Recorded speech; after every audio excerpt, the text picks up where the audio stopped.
하이델베르크 교리문답을 하심으로 대림절 네 번째 주일 예배로 나아갑니다. 살아서나 죽었으나 당신의 유일한 위로는 무엇입니까? 살아서나 죽었으나 나의 몸과 영혼은 나 자신의 것이 아닙니다. 나의 몸과 영혼은 나의 신실하신 구주 예수 그리스도의 것입니다. 그리스도는 자신의 보배로운 피로 나의 모든 죄값을 완전히 치르셨습니다. 그리스도는 나를 마귀의 모든 권세에서 풀어주셨습니다. 또한 그리스도는 나를 지켜주십니다. 그리고 하늘에 계신 아버지의 뜻이 아니라면 내 머리에서 머리카락 하나도 떨어지지 않습니다. 참으로 모든 것은 나의 구원을 위해 합력하여 일합니다.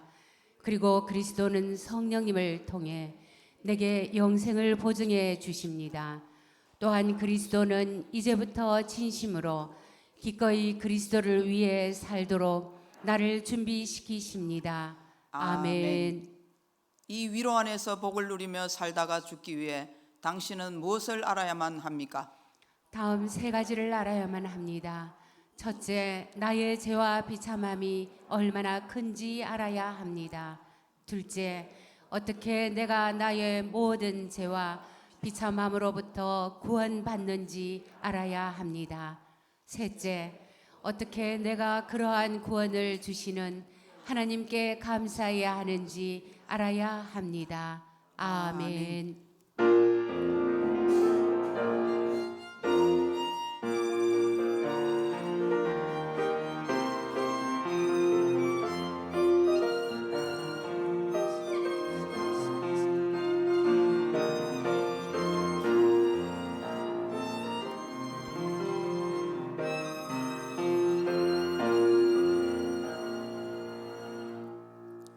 그러므로 주께서 친히 징조를 너희에게 주실 것이라.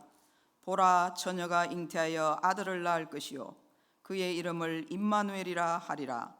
하나님은 영이시니 예배하는 자가 영과 진리로 예배할지니라. 아멘. 만복의 근원이 되시는 우리 하나님, 오늘도 택한 백성들에게 복을 주시려고 거룩한 주일을 허락하여 주시고 저희를 예배의 자리로 불러주시니 감사합니다.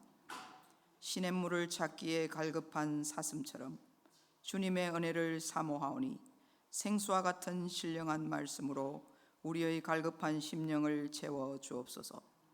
우리는 연약하고 미련하오니 성령님께서 친히 예배하는 이곳에 임재하셔서 우리를 가르쳐 주옵소서. 모든 걱정과 근심을 주님 앞에 내려놓음으로 세상과 나는 간 곳 없게 하시고 우리의 영안을 열어주셔서 영광 중에 계신 하나님만 보게 하옵소서. 감사와 찬송과 존귀와 영광을 올려드리오며 예수님의 이름으로 기원하옵나이다. 아멘. 찬송가 20장을 부르겠습니다.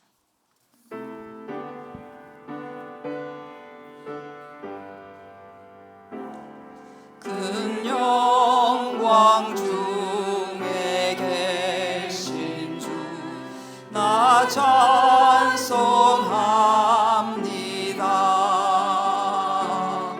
영원히 계신 주 이름 나 찬송합니다.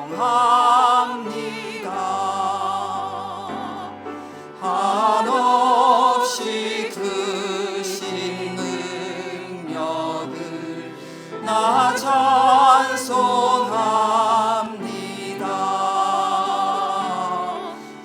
참되고 미쁜 그 언약 나 찬송합니다.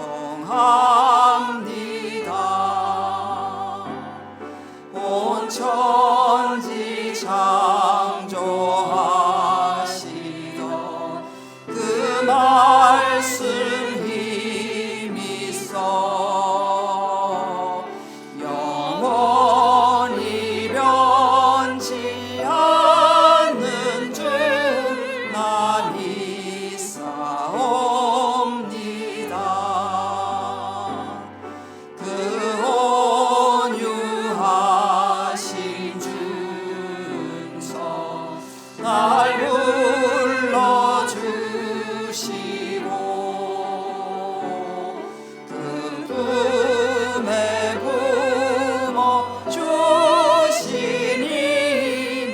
찬송합니다.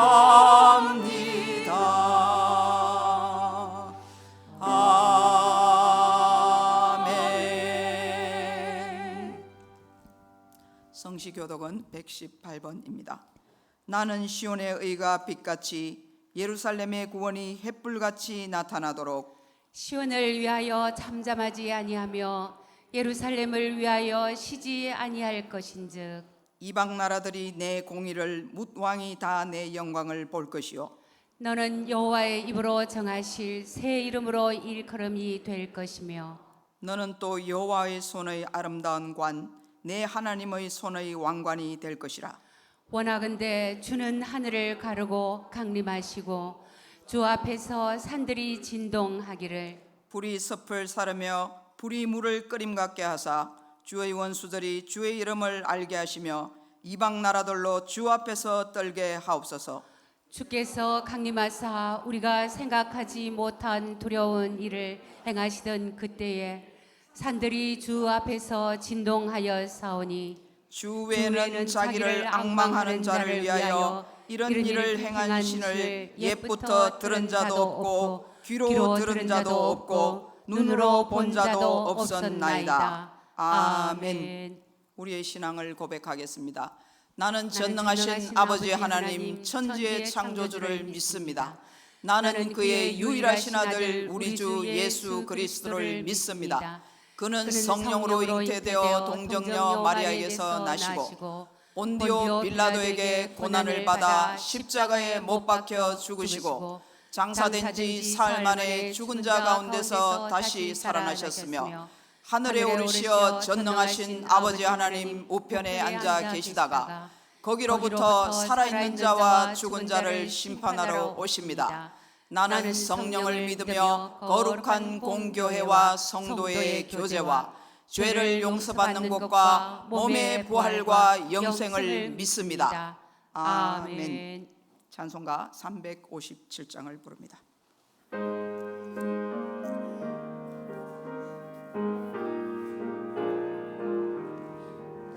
주 믿는 사람이 일어나 다 힘을 합하여 이 세상 모든 마귀를 다 쳐서 멸하세. 저 앞에 오는 적군을 다 싸워 이겨라. 주 예수 믿는 힘으로 온 세상 이기네. 믿음이 이기네. 믿음이 이기네. 주 예수를 믿음이 온 세상 이기네. 온 인류 마귀 괴율로 큰 죄에 빠지니 진리로 띠를 띠고서 늘 기도드리세. 참 믿고 의지하면서 겁없이 나갈 때 주 예수 믿는 힘으로 온 세상 이기네. 믿음이 이기네. 믿음이 이기네. 주 예수를 믿음이 온 세상 이기네. 끝까지 이긴 자에게 흰 옷을 입히고 또 영생 목을 주시니 참 기쁜 일세. 이 어두운 세상 지나서 저 천성 가도록 주 예수 믿는 힘으로 온 세상 이기네. 믿음이 이기네. 믿음이 이기네. 주 예수를 믿음이 온 세상 이기네.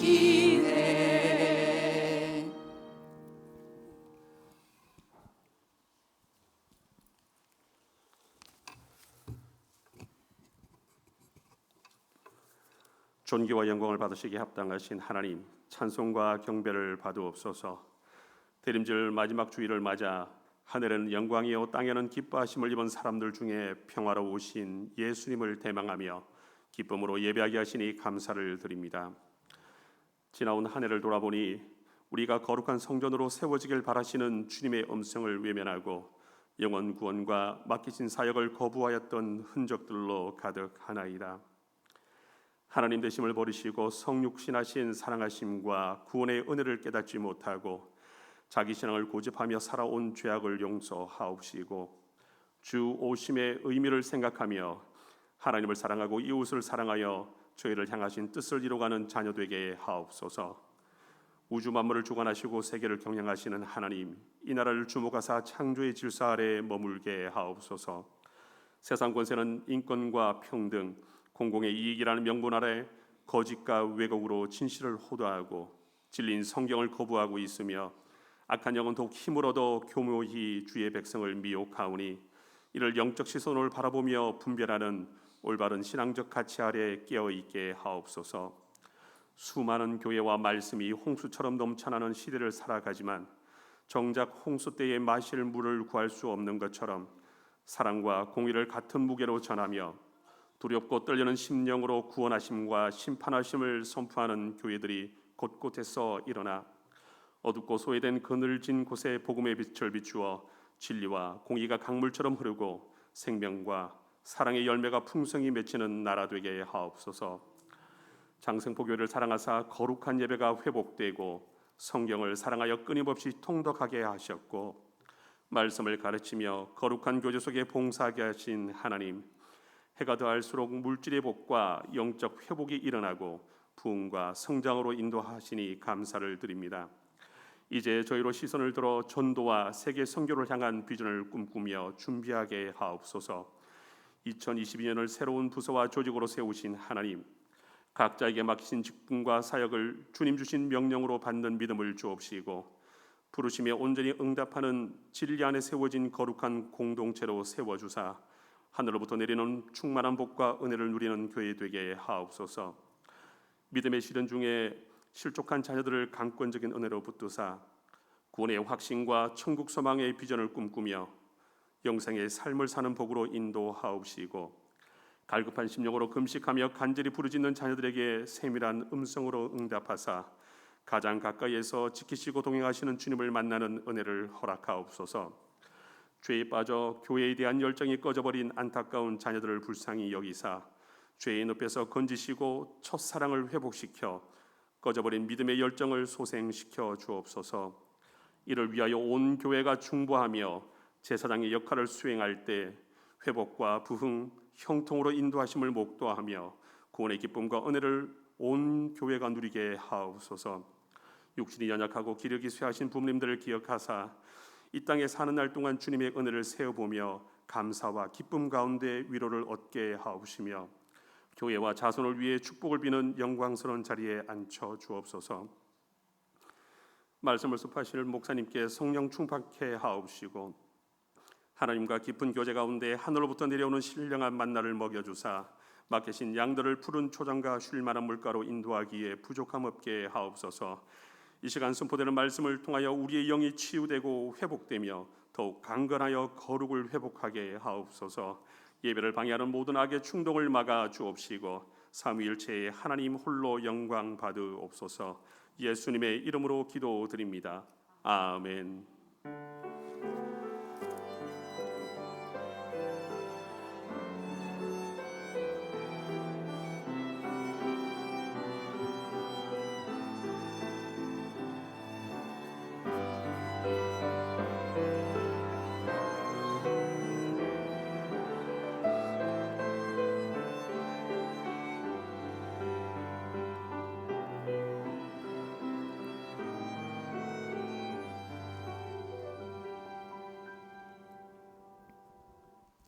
하나님께서 주신 말씀은 이사야서 7장 14절 말씀입니다.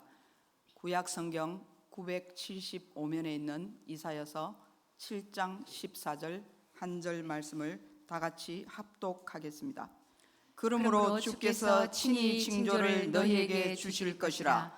보라 처녀가 잉태하여 아들을 낳을 것이요 그의 이름을 임마누엘이라 하리라. 아멘. 주일 특송을 장생포교의 피아노 트리오 연주로 드리겠습니다.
이렇게 수준 높은 찬양 공짜로 듣기 미안한데 예, 참 너무 감사합니다. 우리는 찬양이 끊기지 않는 교회라 너무 기쁘고 좋은 것 같습니다. 우리 트리오를 위해서 감사합니다. 우리 격려와 축복 덕분에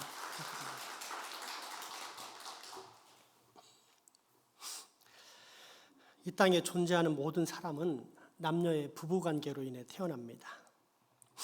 그런데 예수님은 그런 관계 없이 성령님의 역사하심으로 인해 처녀 마리아에게 잉태되고 태어나셨다는 이야기입니다. 이 신앙 고백은 어떤 의미를 갖습니까? 세상 사람들은 믿지 않지만 우리는 기적을 분명히 믿고 있다는 신앙적인 구별을 드러내기 위한 고백입니까? 아니면 우리가 믿는 예수님은 보통 사람이 아니기 때문에 보통의 방식이 아닌 아주 기이한 방식, 뭔가 특별한 방식에 의해 태어났다라는 사건을 강조하려는 것입니까? 아닙니다. 일관된 구속사, 즉 구원의 역사에 있어서 결코 변함이 없는 하나님의 완전하심을 고백하기 위해서입니다. 죄 있는 사람을 구할 수 있는 방법은 짐승이나 곡식 제사가 아닌 똑같은 사람입니다. 그 죄인 대신에 다른 누군가가 죽을 때만 살 수 있습니다. 그렇게 이 땅에 오신 사람이 그리스도 예수입니다. 그런데 이 목적을 가지고 오신 예수님께서 남녀의 부부관계를 통해 태어난다면 어떤 문제가 발생할까요? 구속의 결격사유, 즉 대신 죽을 수 있는 자격을 상실하게 됩니다.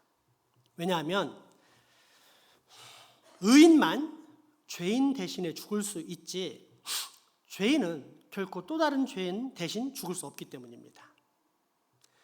그렇게 성령으로 말미암아 처녀 마리아에게 잉태되고 태어나신 분이 바로 의인 예수 그리스도입니다. 그리고 이러한 동정녀 탄생에 대한 고백은 기독교 초창기뿐 아니라 사도신경을 포함한 거의 모든 신앙 고백에서 나타납니다. 그러므로 우리는 동정녀 탄생 교리가 기독교 신앙의 핵심 중에 하나라는 것을 알 수 있습니다. 그럼에도 불구하고 오늘날 많은 사람들이 이 교리를 신화처럼 생각해 박혁거세나 김할지, 주몽 등이 아래에서 태어났다는 기록처럼 취급하는 경향이 있습니다. 후대에 제자와 교회들이 예수님을 신비한 인물로 만들려고 그 생애를 특별하게 각색을 하는데 그렇게 나온 기록이 이 동정녀 탄생, 즉 처녀가 애를 패고 낳았다는 이야기입니다. 그래서인지 현대 들어 기독교인들조차 이 동정녀 탄생의 교리를 꺼립니다. 야, 사람이 남자와 여자 사이에서 태어난다는 것은 너무도 당연한 상식인데 이 상식을 거슬러 동정녀 탄생이라는 믿기 어려운 교리를 말하니까 전도하기가 어려운 거야. 그러니 전도에 방해되는 것은 옆에 제쳐두고 십자가를 믿으면 구원받는다는 사실만 전파하자. 자기 나름대로는 좋은 의도로 구원의 핵심이라 하는 십자가를 가르친다고 하지만 사실 이것은 동정녀 탄생의 교리를 무시하는 것이 아닌 여기에 게시된 구원의 역사를 부인하는 것입니다. 조금 더 악의적인 사람들은 아예 동정녀 탄생을 거부함으로써 기독교의 가르침을 무너뜨리려고 했습니다. 특별히 19세기와 20세기 말에 들어서 자연과학이 크게 발달하면서 동정녀 탄생이라는 것은 비과학적이다 라는 비판의 목소리가 커져서 얼마나 영향력이 셌는지 소위 신학자라고 하는 사람들 사이에서도 이런 말이 나돌 정도였습니다. 야, 이 세대의 흐름을 봐라. 이렇게 해서는 교회 다 죽는다. 그러니 우리 이제 신학생들에게 동정녀 탄생은 빼놓고 가르치자 라는 말이 논의될 정도였다는 것입니다. 인간의 합리성이 근거에 성경을 해석하고 받아들이는 소위 자유주의자들이라 불리는 사람들은 이렇게 탄생한 것입니다. 그런데 이런 주장은 현대의 이성적, 합리적 관점으로도 그리 어렵지 않게 반박할 수 있습니다. 예를 들어 박혁거세나 김할지, 주몽 같은 일반적인 신화들은 최소 수백 년 또는 1000년 이상 뒤에 기록된 것인 반면에 예수님의 탄생 기사는 우리 예수님께서 승천하심으로 더 이상 이 땅에 계시지 않은 지 겨우 20년도 안 된 사이에 기록으로 나타났다는 사실입니다. 그러니까 이런 이야기가 통용되고 통용이라는 것은 널리 알려지고 거부감 없이 받아들여지고 또 기록되던 당시는 예수님 주변에 살았던 사람들이 아직 생존해 있던 때라는 뜻입니다. 현대 예를 들어보겠습니다. 지금 제가 죽었는데 저를 너무 좋아하고 존경해서 신화적으로 꾸미고 싶어하는 사람들이 몇이 있었다는 것입니다. 그래서 함께 모여 논의한 후에 전성우 목사는 평범하게 태어난 사람이 아니다. 예수다. 성령으로 말미암아 처녀에서 태어난 것이다. 이렇게 외부에 소문을 냅니다. 그런데 이게 가능할까요? 불가능합니다. 왜냐하면 곧 저의 분명한 출생 상황 또는 저의 아버지 어머니를 잘 아는 다수의 사람들이 뻥치지 말라면서 분노할 것이고 명백한 거짓말을 한다며 언론에 기고할 것이기 때문입니다. 모르긴 몰라도 이 거짓에 분노하면서 진실을 알리고자 사람들이 부지기수로 증인의 대열에 설 것입니다. 그러면 아까의 몇 사람이 퍼뜨리려고 했던 소문이 성공할 수 있을까요? 알려지기는커녕 아예 처음부터 묵살당해 기록 자체가 불가능할 것입니다. 그런데 예수님의 동정녀 탄생은 바로 이러한 상황 가운데 기록되었을 뿐 아니라 당연하게 받아들여지고 또 유지되어 지금까지 왔다는 것입니다. 무엇보다도 이러한 사실은 현대 고고학자들이 소장하고 있는 수천 년 된 방대한 자료들을 통해서도 확인 가능합니다. 그런데 정말로 특이한 게 무엇인지 아십니까? 그 수많은 자료들 중 어떤 사람의 신화적인 탄생이 그가 생존했던 때로부터 몇십 년 안에 기록된 것은 예수님의 동정녀 탄생 빼고는 역사적으로 아예 그 유래 자체를 찾아볼 수 없다는 것입니다. 그렇게 한 신학자는 예수님의 동정녀 탄생 교리를 거부하는 원인에 대해 이렇게 밝혔습니다. 오늘날 동정녀 탄생 교리가 거부당하는 것은 성경적인 증거의 결여나 교회적 재가 또는 고고학적 증거의 부족 때문이 아니라 현대에 만연한 반초자연적인 풍조, 즉 기적을 인정하지 않는 태도에서 기인된 것이다. 그러므로 예수님의 동정녀 탄생은 고고학적으로, 교회사적으로, 무엇보다도 성경적으로 모든 면에서 분명하고 확실한 사실이라고 말할 수 있습니다. 그런데 이에 대해 어떤 사람들은 과학적 근거를 들어 비판합니다. 이성과 논리, 증거, 즉 합리주의의 최고봉이라 할 수 있는 과학의 근거에서 동정녀 탄생을 부인합니다. 쉽게 말해 이런 겁니다. 인간의 탄생은 남성의 정자와 여성의 난자가 결합해서 나는 것이지 예외는 없다. 그런데 뭐 이런 말도 안 되는 비과학적인 이야기를 하느냐? 라는 것입니다. 그러면 이때 우리는 가장 먼저 던져볼 수 있는 질문이 있습니다. 다음과 같습니다. 과학은 과연 신뢰할 만한가? 어떻습니까, 여러분? 여러분은 과학이 절대적으로 신뢰할 수 있다고 생각하십니까? 아니면 신뢰할 수 없다고 생각하십니까? 아마 대부분 그래도 과학인데 신뢰할 수 있지 않을까라고 생각하실 것입니다. 하지만 변치 않는 하나님의 말씀과 달리 과학이라는 것은 시대를 따라서 달라집니다. 과학의 역사를 살펴보면 시대에 따라 과학이란 뭐냐라는 과학의 정의와 과학을 어떻게 해야 되는 것인가라는 과학의 방법론이 달라진 것을 확인할 수 있습니다. 과학 자체라는 것이 하나로 딱 굳어져 있는 것이 아니라는 뜻입니다. 실제로 20세기 심지어 후반까지만 해도 뉴턴의 기계적 자연과는 과학계에 있어서 거의 절대적인 영향을 끼치는 위치에 놓여 있을 뿐 아니라 거의 완벽한 기준이라 해도 무방했습니다. 하지만 현대에 와서 특별히 21세기 들어 과학이 더 발달하자 이제는 보이지 않는 정보와 인간 정신의 영향력에 초점을 맞춘 양자 역학에게 그 자리를 내주게 됩니다.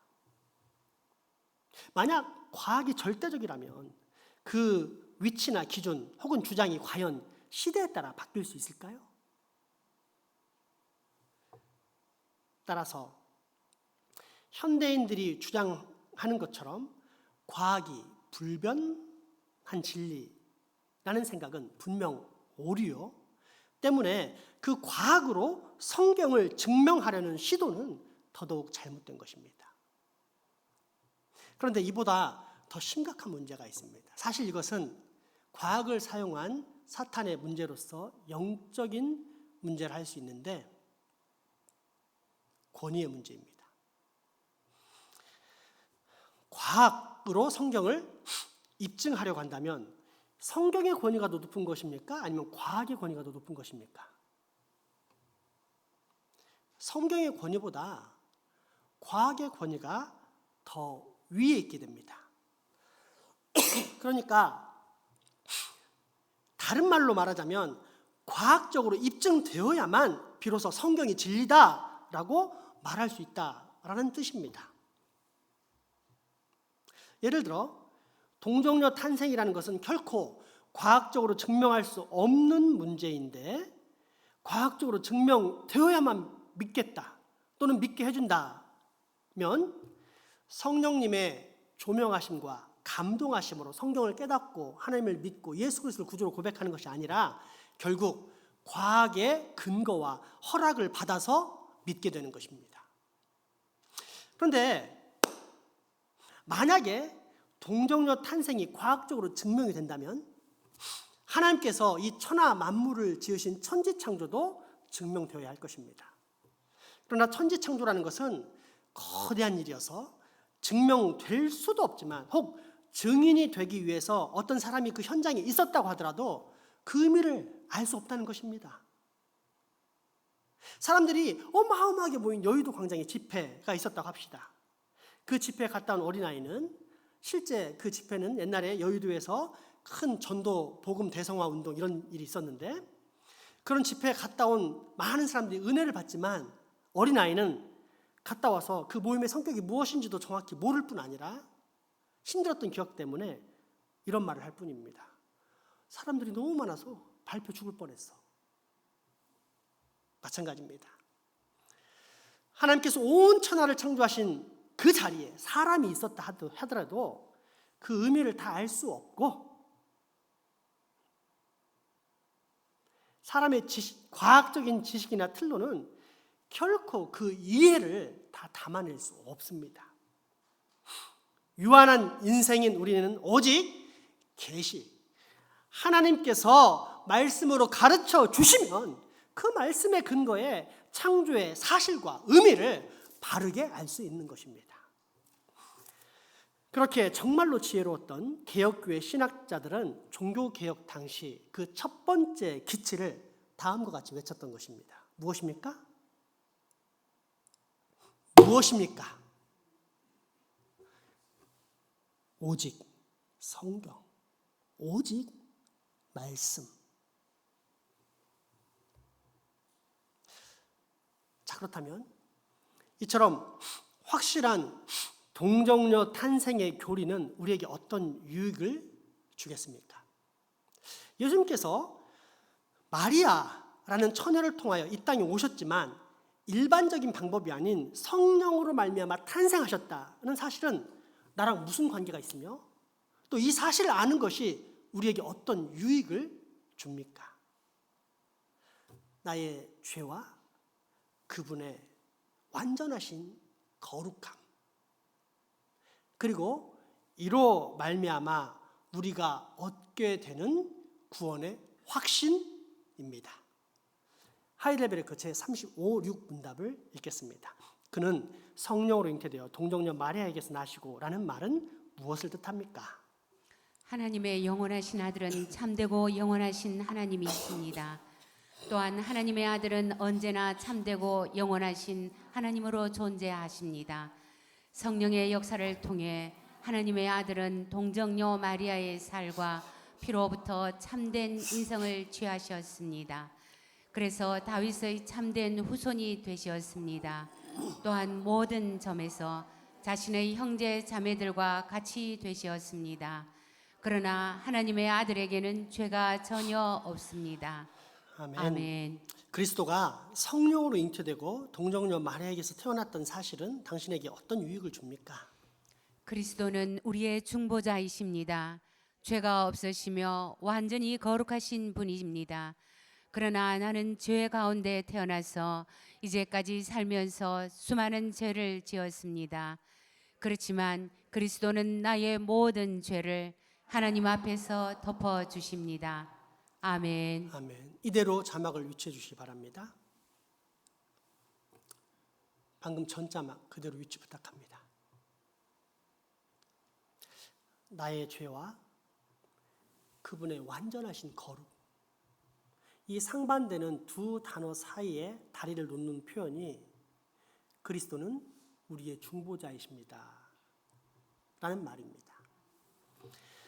우리는 죄인이고 예수님은 완전한 거룩이신 분인데 이 죄인과 완전한 거룩함이라는 상반된 말은 단순히 차이가 있다를 드러내기 위해 남아있는 것이 아니라 그분이 중보자이심으로 우리를 위하여 당신의 그 완전한 거룩을 사용하신다라는 사실을 알려주시기 위해 사용되는 단어입니다.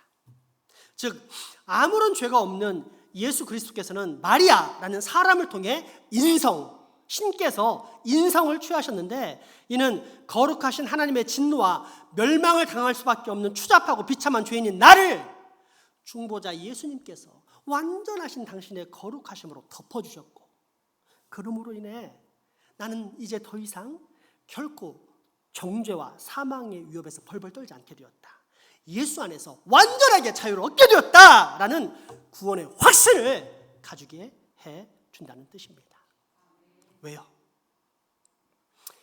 이 땅에 오신 중보자 우리 주 예수님은 완전한 하나님이시자 동시에 완전한 사람이 되셨기 때문입니다. 이것이 바로 동정녀 탄생이 우리에게 주는 강복과 생명의 교리입니다.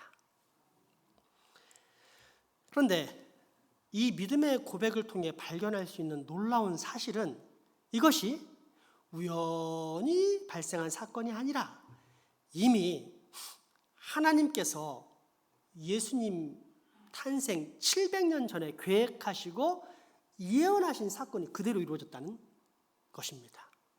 오늘 본문 이사야 7장 14절 말씀입니다. 그러므로 주께서 친히 징조를 너희에게 주실 것이라. 보라, 처녀가 잉태하여 아들을 낳을 것이요 그의 이름을 임마누엘이라 하리라. 아멘. 아멘. 이 말씀은 우리가 수요 예배에서 얼마 전 배웠듯이 분열 왕국이 생긴 이후 남유다와 북이스라엘은 항상 대치 사태에 있었는데 남유다의 히스기야의 왕의 아버지인 아하스 왕일 때 북이스라엘과 아람이 연합해서 남유다를 치려고 한다는 말에 벌벌 떨며 하나님이 아닌 강대국 아수르에게 의지하려고 하자 이사야가 나타나 전한 예언의 말씀입니다. 핵심은 이것입니다. 왜 하나님을 신뢰하지 못하느냐?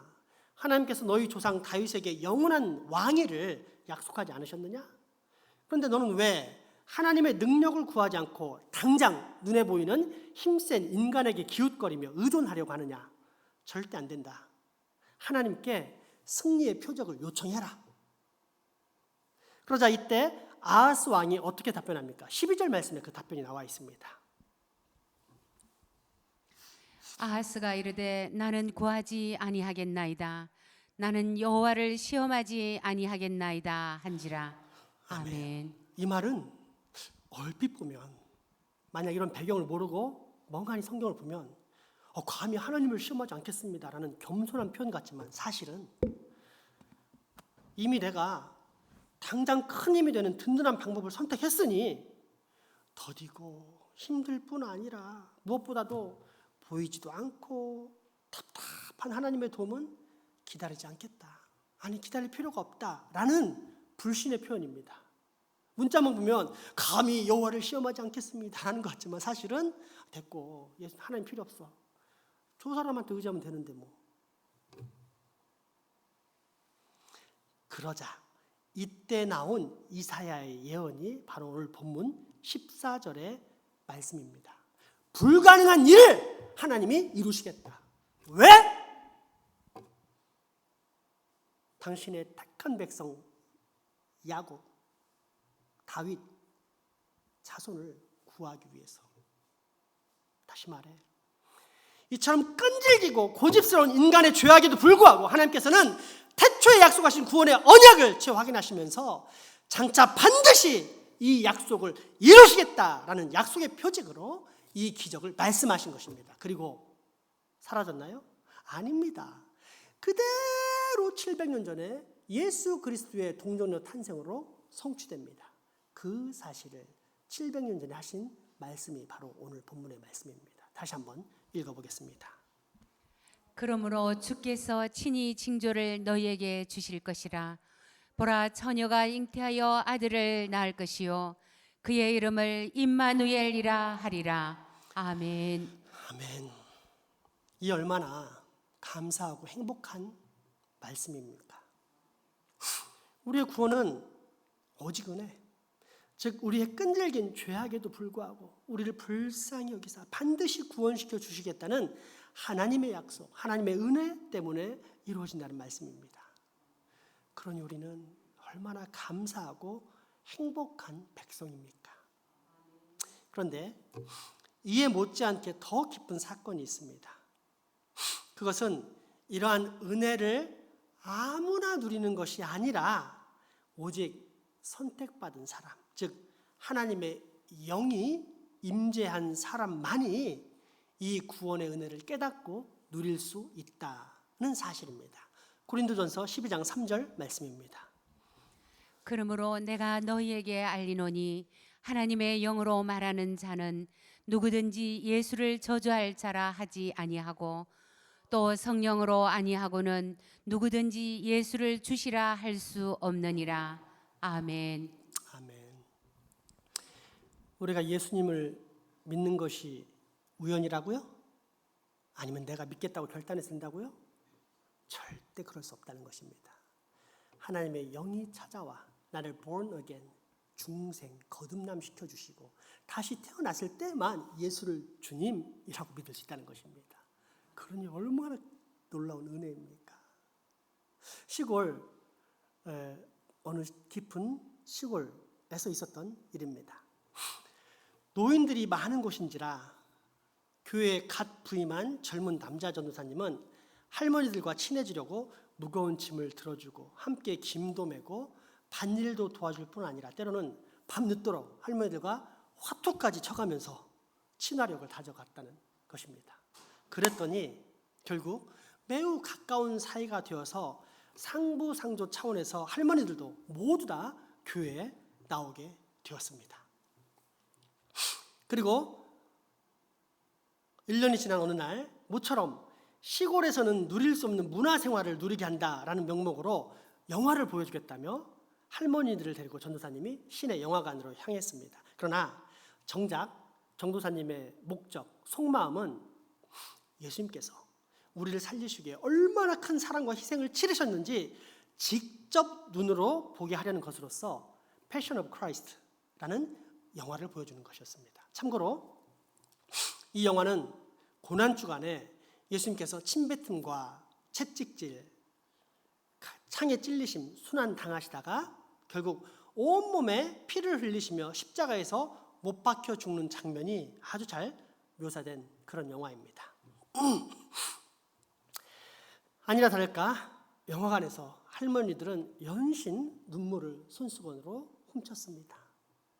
그리고 영화 끝나고 돌아오는데 흡족한 마음에 돌아오는 봉고차에서 전도사님이 넌지시 말을 건넵니다.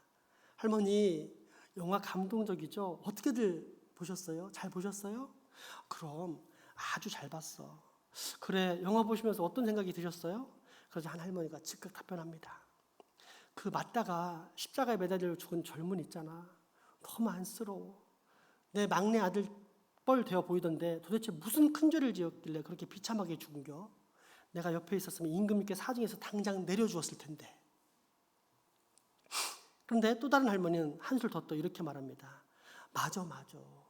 근데 사람 생명 참 모질대. 잘 안 죽어. 여러분, 믿음은 선물입니다. 똑똑하다고, 많이 배웠다고, 박사라고, 세상의 이치를 잘 안다고, 성격이 좋다고 믿어지는 것이 아닙니다. 오직 하나님께로부터 믿음을 선물로 받은 사람만이 믿을 수 있는 것입니다. 동정녀 탄생도 마찬가지입니다. 동정녀 탄생 교리는 이성과 합리적 설득 또는 과학적 증거로 인해 믿게 되는 것이 아니라 성령님의 조명과 감동하심으로만 믿을 수 있습니다. 그런데 우리는 이 동정녀 탄생을 믿습니다. 그렇다면 지금 누가 내 안에 계시며 또한 지금 누가 내 삶을 주관하고 계신다는 뜻입니까? 그렇습니다. 하나님이십니다. 그러니 우리는 정말로 복받은 사람, 이 세상에서 가장 행복한 하나님 나라의 백성이 아니겠습니까? 기도합시다. 은혜와 사랑의 주님, 오늘 우리로 이렇게 주님의 은혜와 사랑을 되새길 수 있게 해주심에 경배와 찬양 올려드립니다. 세상 그 어떤 신이 인간을 살리시기 위해 이 땅에 내려올 수 있겠습니까? 그러나 주님은 사람, 그것도 가장 연약하고 보잘것없는 피투성이로 이 땅에 내려오셨습니다. 아무런 죄가 없으신 하나님께서 그 거룩함으로 우리의 모든 죄를 덮어주시기 위해 천녀의 몸에서 나셨으니 중보자 우리 주 예수님께 오직 우리의 모든 감사와 영광을 올려드립니다. 주님, 무엇보다 우리로 이 동정녀 탄생의 교리에 대한 신비와 믿음까지 얻게 하신 은혜를 기억하며 이제 날마다 우리 주 하나님의 은혜와 사랑을 보답하며 살기 원하오니 우리로 꼭 그렇게 살 수 있는 힘과 능력을 주시옵소서. 예수 이름으로 기도합니다. 아멘. 헌금하시겠습니다.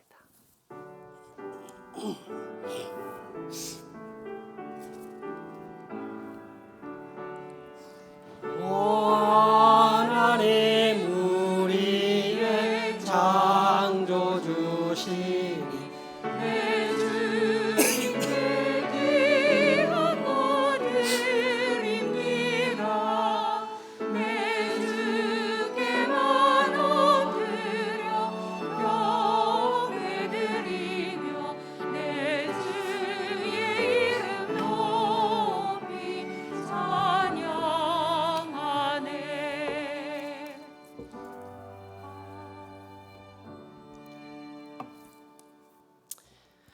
고마우신 아버지 하나님, 우리들을 하나님의 자녀로 삼아주시고 하나님 나라의 백성이 되는 복을 주시니 감사합니다.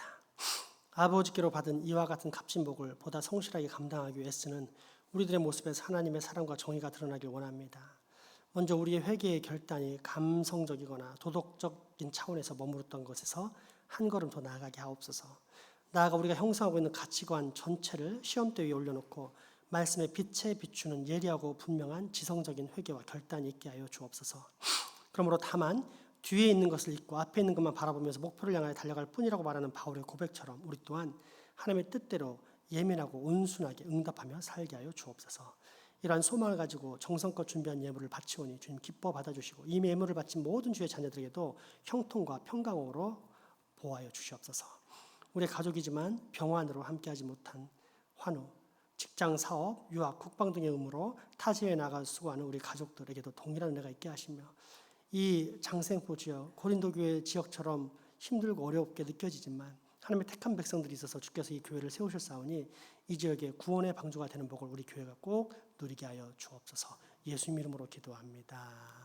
아멘. 교회 소식 전해드립니다.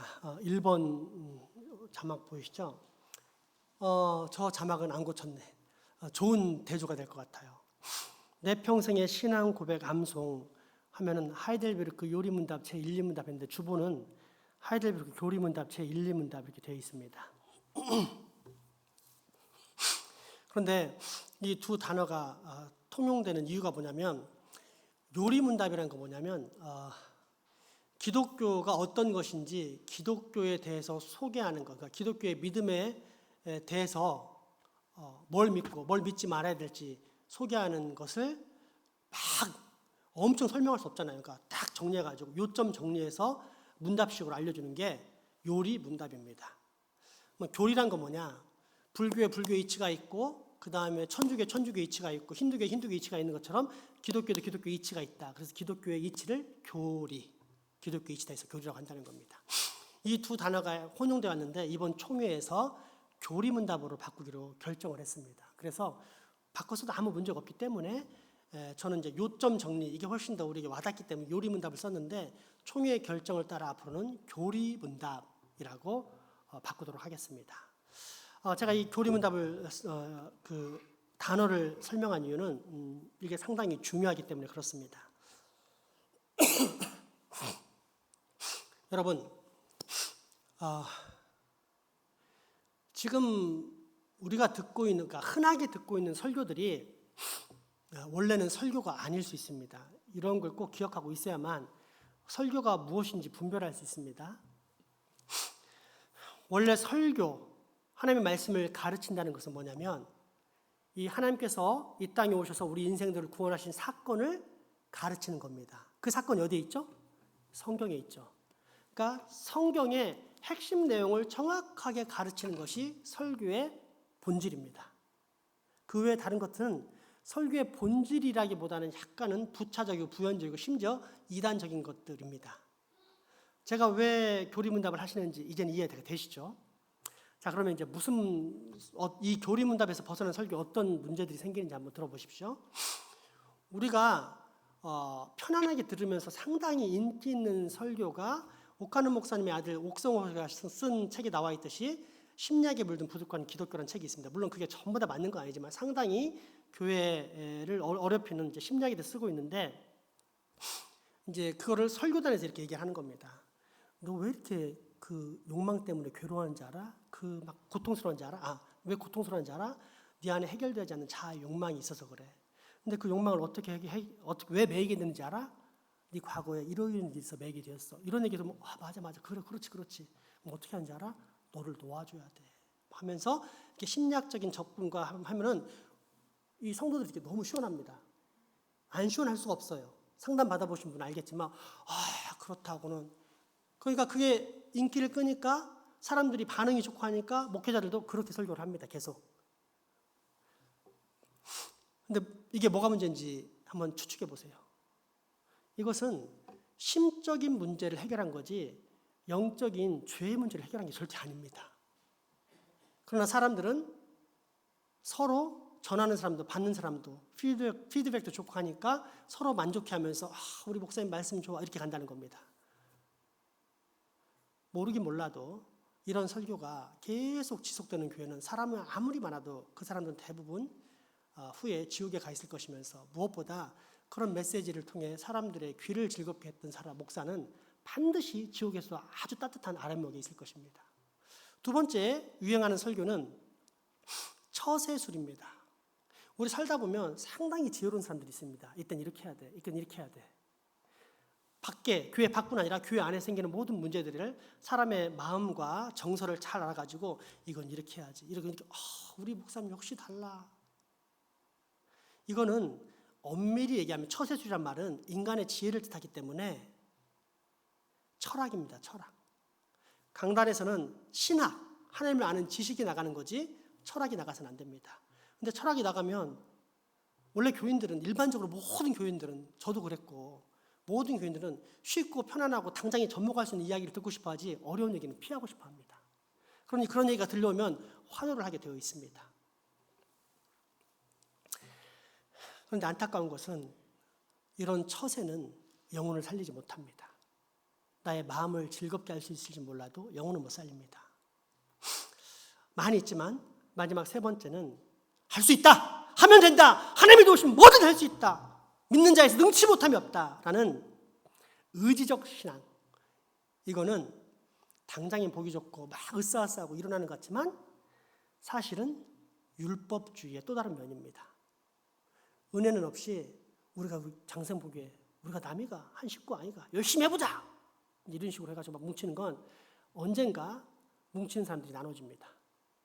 그리고 서로 분열을 일으키는 율법주의가 횡행하고 바리새파와 사두개인이 싸우듯이 그런 설교 바람직하지 않습니다. 그럼 어떤 설교가 가장 좋은 설교냐? 결론적으로 교리 설교입니다. 하나님을 아는 지식, 하나님이 어떻게 이 땅을 창조하셨고 인간을 어떻게 타락했으며 그런 인간을 버리지 않고 어떻게 하나님이 구원하시는데 그 방법으로서 다른 사람이 아닌 유일한 독생자 예수 그리스도를 보내서 죽이심으로써 살리시고 그런 구원을 받은 백성은 어떻게 살아가는 것인가? 하나님을 아는 지식, 예수 그리스도를 아는 지식이 이 강단에서 나올 때 그 설교가 사람의 생명을 구원하고 영혼을 지옥에서 천국으로 옮기는 것입니다. 여러분 방송 설교 듣는 거 좋습니다. 얼마나 갈급하면 듣겠습니까? 그러나 이 정도 구별은 하고 들으시기 바랍니다. 아무거나 내 귀에 좋다고 듣기 시작하면 처음엔 괜찮지만 나중에 거기에 중독돼서 그 설교가 최고의 설교이고 다른 설교는 안 좋은 설교라 생각해가지고는 이제 거부하면서 자기도 모르게 마치 따뜻한 우유 계속 데펴지고 있는 가열되는 따뜻한 우유 속에 들어간 개구리가 그대로 익어서 죽는 것처럼 그런 영혼의 죽음에 이르게 될 것입니다. 여러분 깨어나십시오. 하나님은 우리가 하나님을 알기를 원하시지 우리가 즐겁게 살기를 원하시지 않습니다. 하나님을 알고자 소망하면 즐거운 삶이 아니라 행복한 삶이 찾아오고 하나님은 그런 행복한 삶을 우리에게 주기를 원하십니다. 꼭 기억하시기 바랍니다. 건축위원회 모임이 예배 후에 있습니다. 성탄 감사 예배 및 잔치가 토요일 오전 성탄절에 10시에 있습니다. 예배 1부 드리고 2부에 잠깐 우리 교육부에서 준비한 것들이 있으니까 우리 기쁜 마음으로 이 축가잔치 참여했으면 좋겠습니다. 그리고 다음 주에는 교육부 졸업 및 장학금 수여식이 있습니다. 2022년도 신년도 일꾼 임명도 있습니다. 송구 영신예배 예고입니다. 금요일 날 11시 30분에 다음 주 금요일이죠. 다음 주 금요일 11시 30분에 모이도록 하겠습니다. 우리 환우를 위한 기도 부탁드립니다. 김희근 집사님, 김건준 집사님, 김순분 집사님, 황병실 집사님 위해서 꼭 기도하시므로 그들이 우리의 기도로 건강을 유지할 수 있기를 소망합니다. 저는 여기 대해서 간증하고 싶은 게 있어요. 제가 2년 전에 코로나 생겼을 적에 기도했던 게 뭐냐면 하나님 이 코로나 시즌에 꼭 우리 장생모 교우들을 지켜서 한 사람도 확진되지 않게 도와주셔야 했는데 지금까지 확진이 안 됐습니다. 뭐 새로운 국면이 생겨서 다시 기도해야 되겠지만 저는 그걸 듣고 얼마나 감사했는지 모릅니다. 기도는 반드시 성취된다. 응답하신다. 혹 누군가가 코로나 걸렸다 하더라도 뭔가 이유가 있을 수 있는 겁니다. 그건 하나님의 고난이지 내 고난은 아닙니다. 나의 고난은 오직 나이가 맡은 영혼들을 위해서 기도하는 겁니다. 하나님께서 감사하게도 그 기도를 지금까지 들어주셨습니다. 여러분 우리가 기도할 때 사랑하는 우리 환우들이 건강하게 살다가 고통을 겪지 않고 자연스럽게 하늘나라에 갈 수 있습니다. 꼭 기도하셔야 됩니다. 우리 요양원에 입원 중인 김봉환 집사님, 타경원 장로님 위해서 기도해 주시고요. 우리 시신경 마비되었던 이문길 집사님 너무 좋아지고 계신다니까 감사합니다. 계속 좋아질수록 기도하시고 정상래 권사님이 이제 서울에 올라가셨습니다. 17일에 올라가셨는데 척추 쪽에 수술받은 곳들이 아직도 좋지 않아서 또 치료받고 한다고 하는데 우리가 꼭 기도로서 완벽한 치료를 받도록 도와주시기 바랍니다. 마지막 찬양 드리도록 하겠습니다.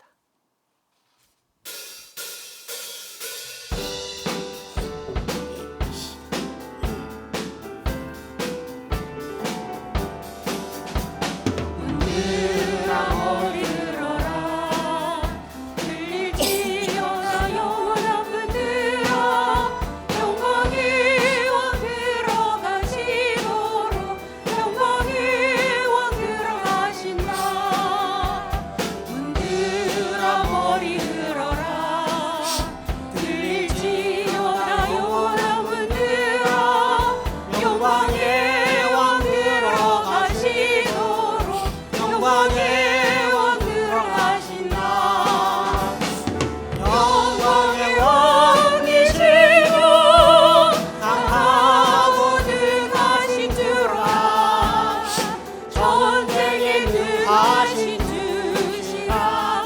찬양 위대하시다.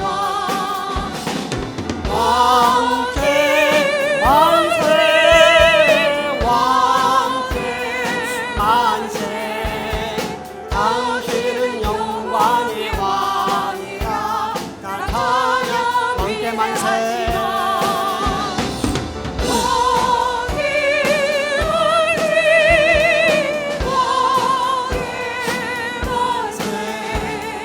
당신은 영광의 왕이라 다 찬양 위대하시다.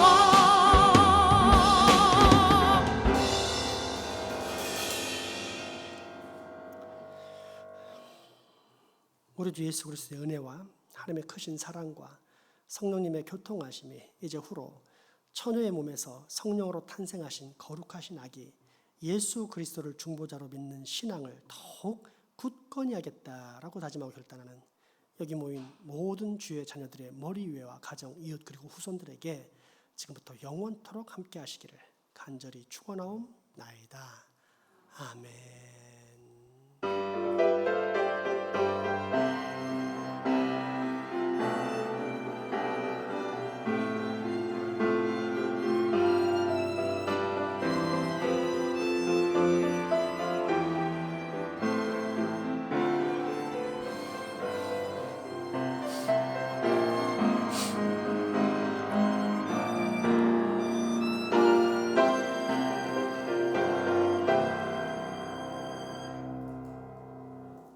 아멘. 사랑과 축복의 교제 나누시겠습니다.